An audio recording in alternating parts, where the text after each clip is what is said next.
Hello, everyone. It is Thursday, January 21st, and welcome to Esports Playmakers. We are joined today on the virtual desk by Ben Feferman, the CEO of Amuka Esports.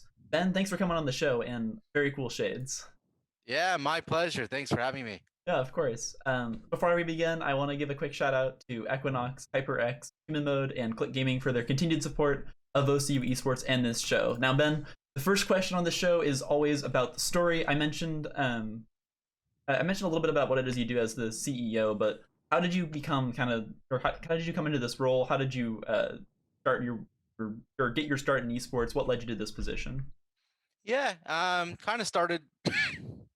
There it is. I knew it wouldn't take long for that COVID cough to hit me. Yeah. Okay, probably back in 2015, where I started to invest in the esports industry.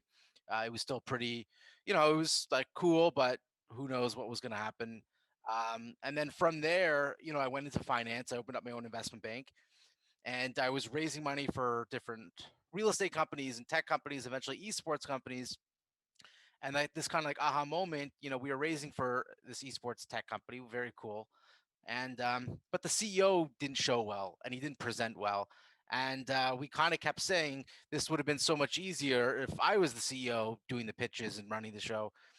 And then like that joke kind of stopped becoming a joke. And my business partner and I said, you know what? We should open up our own esports org. And that's what we did about 18 months ago. That's very so. You guys been around for like a year and a half or so now. Yeah, it's just been a year and a half. Cool. That's kind of funny how it came about. It's just like it's like when you say that a word ironically, and then it becomes a unironic part of your vocabulary at some point. Well, Yeah, exactly. I kind of looked up a little bit about you, and I know you mentioned you have some kids. One of the questions that I get a lot from parents of kind of the younger kids who are looking at high schools and colleges is how much should they let their kids be playing games? Do you let your kids play games online, and do you put any kind of limits on it? Yeah, so my kids are almost 6.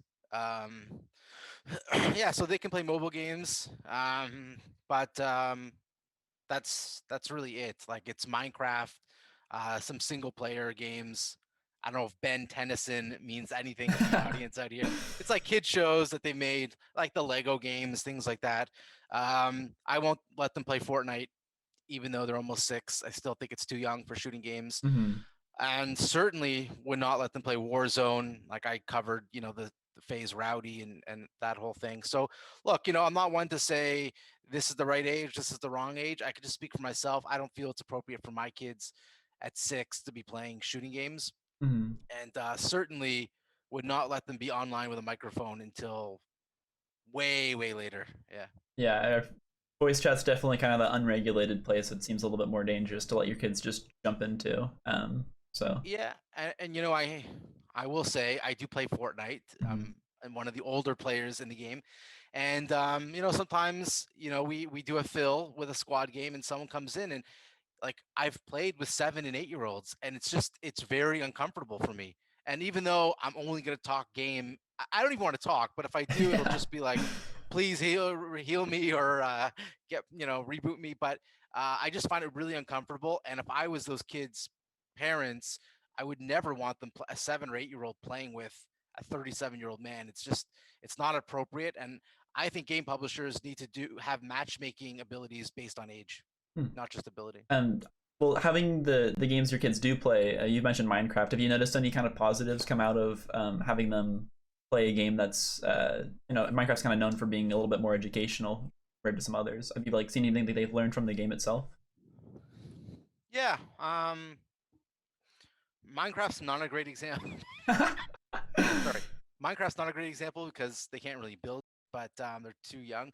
But just the fact that they're learning the skills with the controller, when we play Ben Tennyson together and we unlock a new character, they get excited and they get into it. And it's kind of we only play once a week. Every Sunday.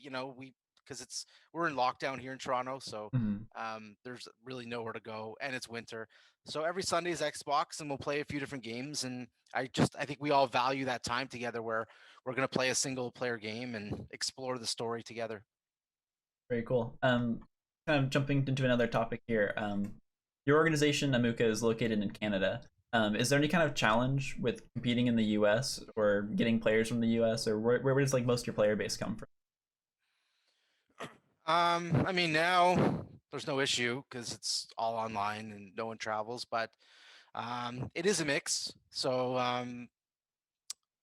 we're not in any leagues where they're going to be playing for a long period of time right now that Mhm. do require visas. That is a challenge. But I would say most of our teams are, I'd say 80% are in Canada, 15% in the US, and we have a little bit in Europe as well. I know in the U.S., I think the government does designate esports as a sport that you can get a visa for. But the professional League of Legends scene has had like issues recently with a couple of very key players in the LCS not being able to get their visas approved. Have you had any issues that have caused you like a time to bring in like an emergency sub or any kind of problems like that? No, no issues really because we launched our team during COVID. So Okay. we haven't had those situations. Again, I'm not saying this is right, but like a Canadian can go to the US for 6 months on a tourist visa. So Mm.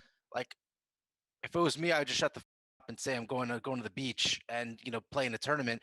I think it just really complicates things to say I'm going for a tournament and I'm going to make money and there's income and a W-4. All that stuff to me seems pretty insane. I'm not saying I would tell my players to do that. I'm just saying if I was doing it, knowing that I could just go to the US whenever I want on a tourist visa, seems like we're making things overly complicated. Um, So you are an upcoming professional organization. The collegiate scene's kind of been growing over the past 4 or 5 years at an explosive rate. Do you guys look to pick up any players that are coming out of graduation from these kind of top esports programs? Yeah, I think now this is the first year where we've had an official Canadian Collegiate League, which is called the Ontario Post Secondary Esports League, something like that. So now we're finally seeing it.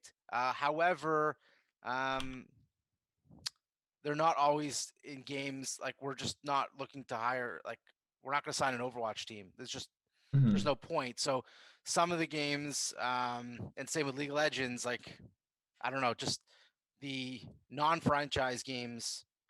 There's some opportunities, but in a franchise league, there's often no academy scene, so there's like just no incentive really to sign a collegiate Overwatch team or things like that. It's been interesting actually watching the kind of the League of Legends scene go back to having some of that amateur league and kind of that wave of like a path to getting into professional into the professional league. But I believe you said your current games are Counter Strike, Rainbow Six Siege, and Valorant. Are you guys looking to expand any of that? Yeah, so right now our Rocket League is like the most pro. Like they're probably a top 30 roster. Um, Three of the guys are in the U.S., one's in Canada. So we just signed them recently. I would say the priorities. We'd like to go into Rainbow Six Pro League. So right now, we're just competing in challengers. So we'd like to go a little bit bigger there. Definitely Valorant. We're looking at different rosters right now. Our CS:GO team is in main league. Again, a lot of room to upgrade there. But I think I want to be a little bit bolder, and I'm going to share an idea, even though people can steal it. Okay. But no, they should steal it. I like Flashpoint. I like Counter Strike's a good example where a lot of pro teams are leaving, and they're Hmm. saying there's the economics don't work, and Envy left, and CLG left, and Chaos, and a lot of people have dropped rosters over the years. So Flashpoint, I like the model, and to some degree, ESL does the same, where there's ownership in the league. But I want to create a Canadian Flashpoint, a Canadian league where there's ownership and buy-in. And Valve is probably the better partner to work with. Like they're just a little bit more forward, flexible, kind of like do whatever you want attitude. So I want to move into league. I want to move into games where we can have an ownership stake in the league. Gotcha. So you're looking to kind of get an earlier buy-in into like some of these tighter and close knit leagues. Is that kind of the idea? Yeah, and even if they're regional, like CS being an example, like how do you make money? How do you make money in CS right now? Like especially NA and in Hmm. particular here. So there's just no path to do it. So unless you create a better league structure, then the economics are not going to work. Now Rocket League is pretty good and Rainbow Six is pretty good as well, but um, yeah, there's just there's a lot of games where it just doesn't. I just don't see how Fortnite makes a lot of sense. Um, Warzone is probably going to be the same thing. Like it's going to have a very like rocky competitive scene. Um, so I don't know. There's just a lot of uncertainty right now in the Mhm. economics of different leagues. Have so what was kind of the deciding factor, and what came first? What was the order of the teams that you do have now within the CS:GO, R6 Siege, and Valorant games? Well, Rocket League was officially first, I Oh, think. okay. Yeah. So our team's called Parabellum. I'm Mhm. usually rocking some merchandise. Oh, here we go. Is that too shameless that I'm doing Oh no, this? absolutely drop it. Let's see This the is our jersey. team. That is Yeah. cool. This is our team jersey. We're sponsored by Corsair and Seagate. I'm um and then so Parabellum was kind of like a rebrand of an existing team. So we had some legacy rosters that carried over, being the CS team, Valorant, and Rainbow Six. Very cool. So that was just kind of, so you guys kind of like did like a buyout, and then were able to acquire those rosters and just kind of went from there. Yeah, and we rebranded. Some we're not going to keep, Mhm. and but the first roster we signed under the new Parabellum name, yeah, was Rocket League. Interesting. So on top of doing these professional teams and entering kind of the amateur scene of all these different games, Amuka also does a few different things. Can you talk a little bit about what those or like all the different hats that you actually wear under this organization? Yeah, so we operate two venues, one in Toronto, one in Windsor. We have a pretty robust tournament infrastructure. We have leagues. We've produced over 200 or 300 events in the past year. And also media is becoming a big division. So we're creating content and kind of licensing it to different different cable or OTT platforms. When you say creating content, are you talking about broadcasting matches, or is it more of like little short videos about esports? What kind of content are you guys putting out? Yeah, so right now, for example, we have a channel on a platform called Bolt Plus. You can download the Android and iOS app. It's definitely a lot bigger in Europe, Middle East, etc.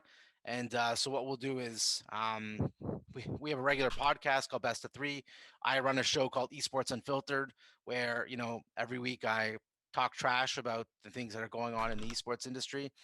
And then we have like a whole library of evergreen content that we've shot over the past year, things like player profiles, features, event features.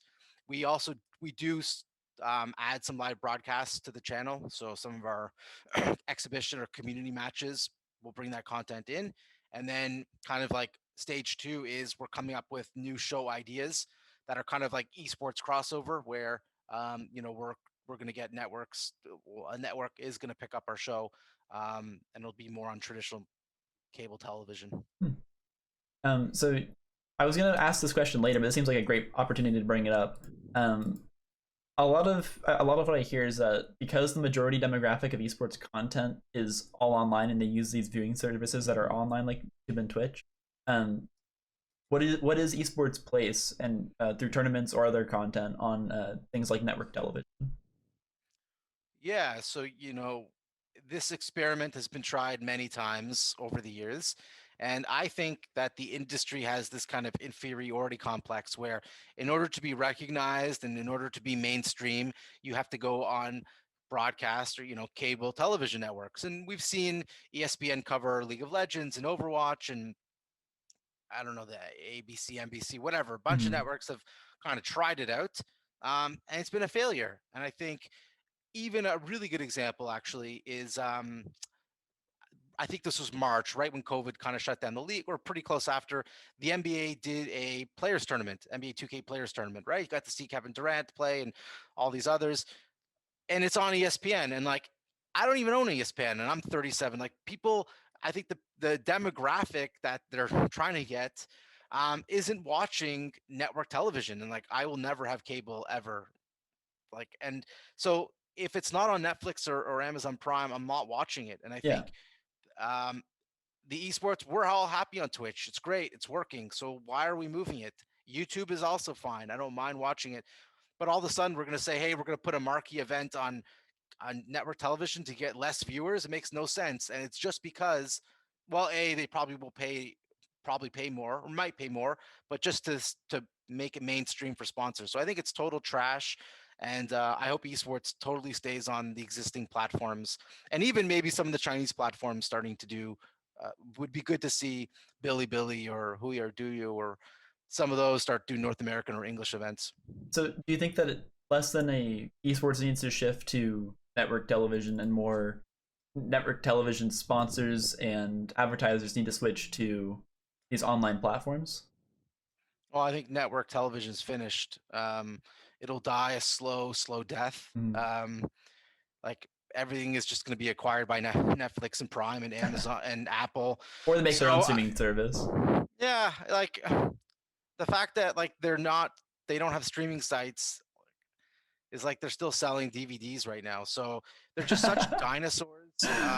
The model is so stupid. Like, why on earth am I paying for like 500 channels of like cottage life and fireplaces and all sorts of junk that I have no interest in?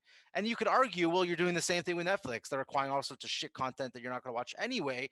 But I don't know. I mean, I guess it doesn't feel the same way. Yeah. I don't feel like a lot of these channels just like shouldn't exist, and they're only existing because they're getting subscriber money from people who don't really want to support them. It's like forced support. It's just too big of a pool for them to can't pick and choose what it is you're or what it is the content that you're actually interested in watching. Yeah. So we mentioned a little bit about Amuka's. You have two venues that you guys run. What is kind of the model for these arenas? Are they LAN centers? Are they for events? Are they competitive only? What do you guys do with those? We got both. Our our esports lounge in Windsor is that it's a lounge, it's bar, it's pub first, gaming second. Um, and our place in Toronto is an arena. It's gaming first, Red Bull and Doritos second. So different models, but yeah, for Toronto, we definitely it's a world class facility. Like it's 14,000 square feet. We host some of the biggest events that come to Canada, which we don't get a ton, but Tekken World Cup and Capcom Pro Tour, and when a big event is coming to Canada, they're going to come here. So we're positioning ourselves as like a more state of the art facility for people to come and game, and we host community and tournaments. Pre-COVID, we were doing 5 to 6 times a week. Um, so I didn't hear either of these truly kind of be like the LAN center model, which is like I'm talking like the LAN cafe that Korea is kind of known for. Um, I think that's wise to avoid, because typically, I mean, at least locally in Oklahoma City, we've had a few of these kind of centers pop up and just go out the door about a year later, just because the model's not sustainable. Do you think that North American culture will ever kind of accept the PC bang model? Like we do have it as well. You can come in here, log in, play whenever you want. We got rows of computers, but the money's in tournaments. Mm. And to be more specific, the money is building communities. If we're just a LAN center, if we're just a high end computer, well, the next guy who's a little bit more convenient or a couple bucks cheaper, they're going to go there. So you're not building, real value. You're not building a loyal fan base and customer base.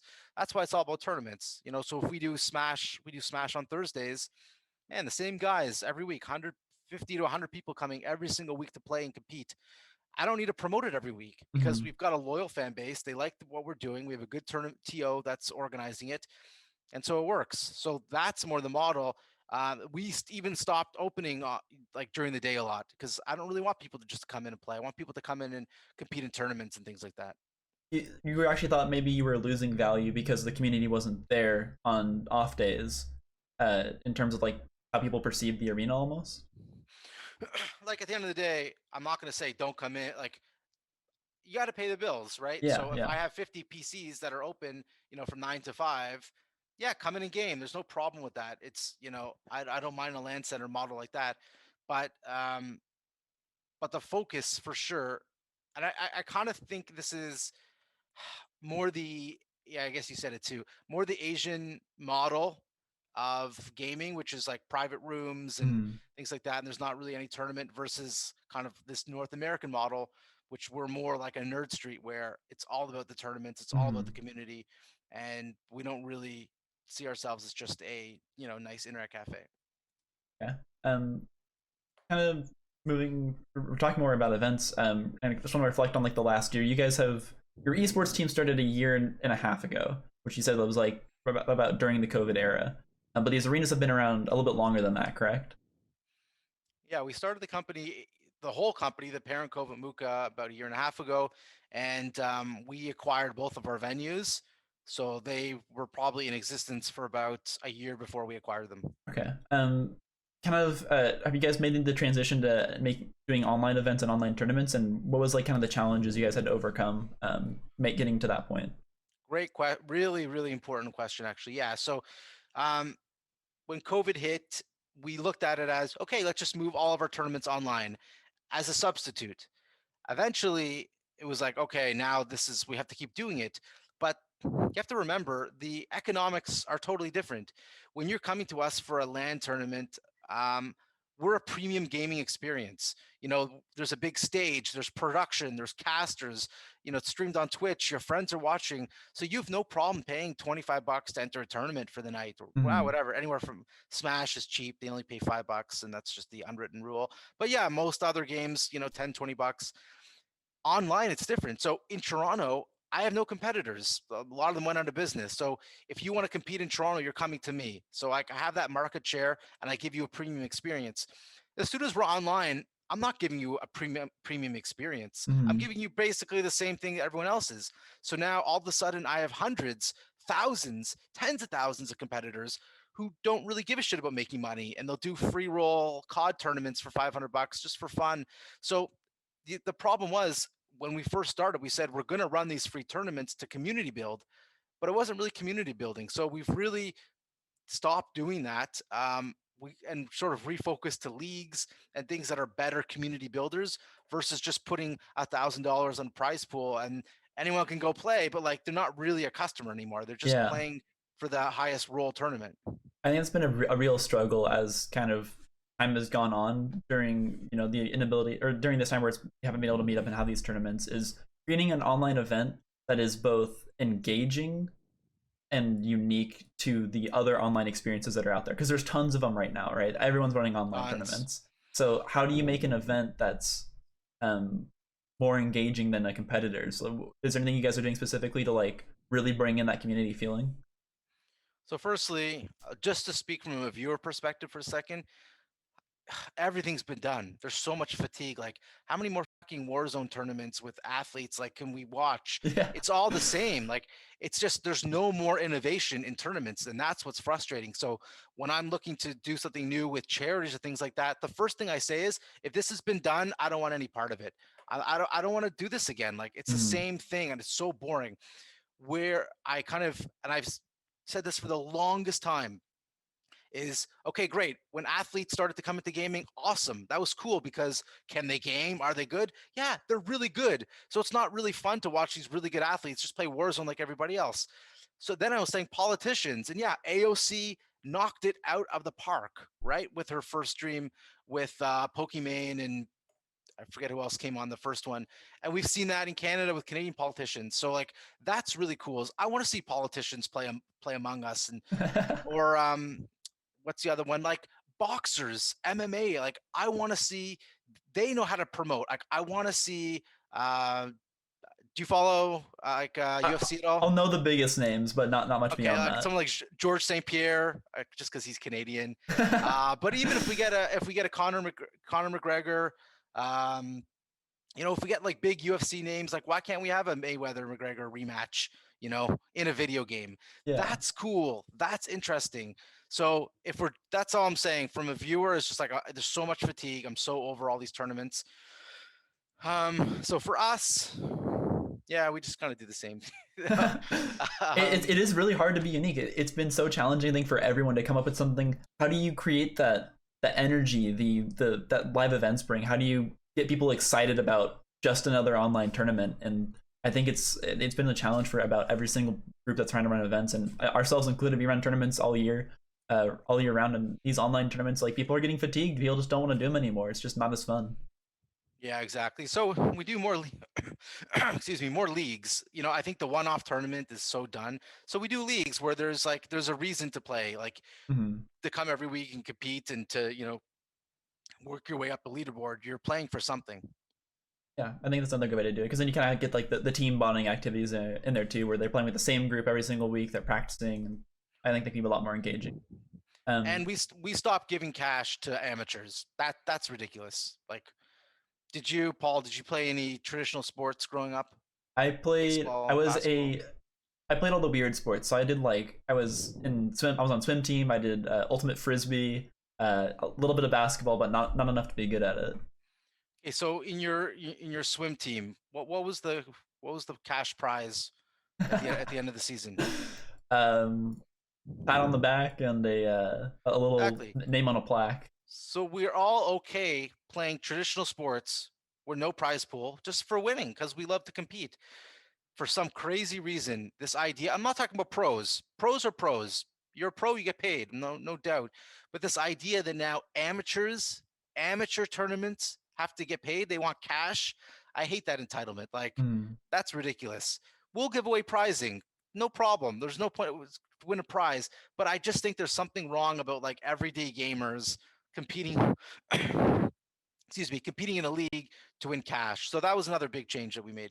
Interesting. Yeah, that's a pretty unique take because I feel like most teams or sorry, most amateur tournaments have like, or people insist on having a cash prize pool. And Ask them why. Ask yeah, why. Be- Like be- I really want to understand. And sorry, I didn't mean to cut you off, no, but it's fine. um, there is in general, esports has this fascination with prize pools that's disgusting. Like everyone knows to the roughly like what was the TI's prize pool last year. 39 million. I don't Yeah, the know, winning something team took about home that. 15 mil. Yeah, Yeah. 30 some whatever it is, 30 something million. That's like, and everyone kind of knows. Everyone knows the $3 million that Boga took home at the Fortnite Hmm. World Cup in 2019. Traditional sports, no one knows. No one cares. No one cares what the prize pool is at the US Open. No one cares what the prize pool is at Wimbledon. No one knows and no one cares. It's yes, these guys make a shitload of money. There's no doubt. But we never really look at the money and talk about the money like that. So I don't know why this is where in traditional sports, it's about the cup. How many championships did you make? That's how we measure success in traditional sports. How do we measure success in esports? How much money did you make? Right? Isn't that insane? It's not championships, it's earnings. So I don't know. I just think there's some like issues with kind of how we look at money and prize pool. And I'm hoping we can root out some of these issues and focus more on like Overwatch should be about, yes, there's a prize pool, but it should be the cup. It should be winning. Anyway, that's my I think it's an rant for today. interesting take. I feel like in a way it was done kind of because of how esports started, where it was just strange grass. There was no group holding the big competition, and the winning was the trophy. It was like Smash players scrapping it out in melee for a prize pool so they could pay their rent. And I think it just never evolved from that. Maybe we are getting towards that model where it is going to be more about the competition in the future. Um, Yeah, so you're right. You're right. Individual esports are a little bit different. hmm. Um, and that mirrors traditional sports. Like golfers, the prize pool is more talked about. It's more talked about in tennis and golf. In boxing, you will know what the purse is. So you're right. But it's like the team sports that really bothers me. It's like the fact that it's about the money. The prize pool is it's a big central focus versus in basketball, who knows how much they make for winning a championships? I don't know. I don't care. It's like so irrelevant. It's all about the championship. I'm wondering if that came about in the way esports kind of evolved because thinking like to the traditional sports, it's always been a team, right? But in esports, it started out in these 1v1 games. It was StarCraft Brood War. It was the older Smash games, fighting games, and then it kind of evolved into team-based games in League of Legends, CS:GO. Um, so maybe it's because it started out in these 1v1 things that are more focused on a cash prize, like they are in traditional sports. But then because that was just how esports was online, that all these other games kind of started to adopt that. I don't know if it's true, but that's just my quick thrown together theory from what we've learned so far just in this conversation, which has been really awesome. Yeah, I also think the fact that traditional sports have unions, the players get a big share. So that you're right. LeBron doesn't need to boast about how much money he makes winning the NBA championship. He made his whatever, I don't know how much he makes, 30, 40, 50, whatever it is in salary. So maybe that's different. Maybe also that esports team owners are not always billionaires. They're more like grassroots everyday people Mhm. versus every NBA owner, NFL owner is probably a billionaire, if not very close to that. Yeah. So I don't know. Maybe yeah, there's definitely a lot of issues, but I think it's really interesting to look at the parallels and kind of understand how we got to one system that's very, very different from the other. Mhm. Um, Kind of moving on to a question that maybe you can help out general public with here. There's a lot of people who are always looking to move into the esports industry. Kind of with your own roles and your own experiences, do you have any advice to people who are looking to jump into, owning a team or managing a team in the amateur or professional esports space? Yeah, don't do it. It's a grind. So many teams. Actually, look, the nice thing about it is, the there's a very low financial barrier to entry to do something. Like, so what does it cost to organize a tournament with 10 friends? What does it cost to sign a content creator to your new team, which you paid $5 for a logo on Fiverr for? So I think it's nice that it supports entrepreneurship and anyone can start, and I think that's a great way to gain experience. But I think a lot of people are also just out to lunch. Like, your team is never going to make money, never ever. And you shouldn't be doing it to make money. You should be doing it because you want to gain the experience, because you love it, because you're a competitor. The skills you're going to learn managing a team or TOing are incredibly valuable, but those businesses in and of themselves really only work at the highest of scale. So um, go for it, but just manage your expectations with what you're what the output is going to be, and see them more as side hustles or ways to get your foot into the industry. I think it's a really interesting take. There's I think the reality check that exists in professional sports doesn't yet exist in esports, where it's like everyone's pushing everyone to just play as much as you can and do everything you can and grind like crazy. But there isn't like the idea that really only 0.001% of people are ever going to be truly successful in going pro in an esport. Um, and I think that will change with time, and maybe it's becoming larger because esports is kind of expanding with the amount of games that we can bring into it, right? But it is an insanely hard grind, and it's insanely hard to make it to the top and then stay on top. And Yeah. we're watching esports careers kind of or esports professional playing careers end pretty early for a lot of players, whether that's due to burnout or people thinking that there's health risks, or people saying that age affects your reflexes. Whatever the reason is, these careers are short, right? So I think it is important to have that reality check and make sure that you're doing this for the right reasons. You're not here just to make a quick buck. You're here because you're passionate about the people, the industry, and you just want to have the experience. Yeah, I'll just throw out one other funny point. If you didn't know me and I told you, what do you do for your living? Well, I signed a basketball team and signed a football team, and looking to sign a couple more golfers. What would you think? What is that? What would that be? Right? But if you didn't know me, I told you I had a Rocket League team and a Counter Strike and this, you'd be like, cool. So, like, anyone can do that in esports. It's very easy. There's a lot of amateur people. You don't need to pay them. Mm. Um, but where does it go? And like, sometimes there's just so many teams out there, and I think it's a great learning exercise to create a brand and run a team, but just sadly, like, so many of them are going nowhere. Well, I hate to end this on the kind of the sad note, but Ben, I appreciate you coming on the show despite kind of feeling a little bit sick. Is there anything you'd like to plug? Nah. Not feeling it? No. No, I don't like to plug anything. Okay, I gotcha. Yeah, I'm Ben Feferman. You can connect with I'm 5K Fef on Twitter. I'm very active on LinkedIn. We do have a show, Esports Unfiltered. Okay, I will plug that. The channel is called Organized Gaming. I do a weekly show, so you can check out that. Well, of course, you'll find links to all that below in the description. Ben, thank you once again for coming on the show. Thanks once again to all of our sponsors, Human Mode, Equinox, HyperX, and Click Gaming. This has been Esports Playmakers episode 5, and we will see you guys next time.